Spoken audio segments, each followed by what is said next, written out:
The Great Flood. People in every culture of the world have their own special stories. These stories tell about things that happened at the very beginning of their history. These ancient stories have been kept alive because parents have told them to their children for many thousands of years. Many traditions have a story about a great flood.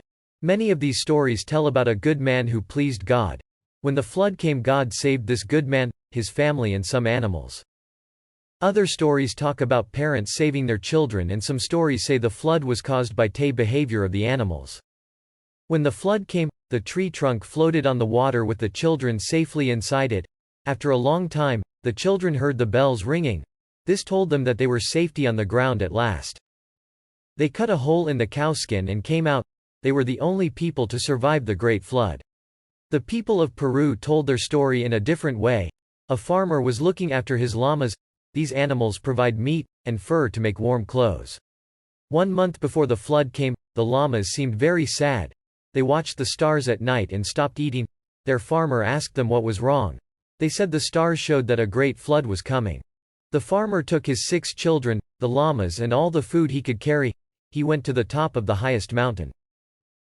As the flood water go higher, the mountain got higher too. When the flood water went down, the mountain returned to its usual size. The farmer and his children were the only human survivors of the Great Flood. What do these stories tell us? Some scientists believe they show that a worldwide flood really happened. These scientists point to the discovery of the remains of sea creatures even at the top of the highest mountains. But most scientists disagree.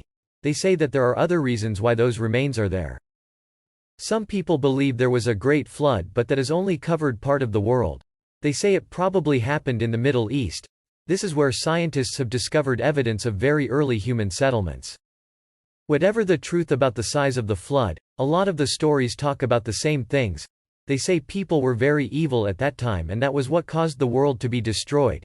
They say that people were warned about what was going to happen but only a very few people survived. The present world population came from these few people.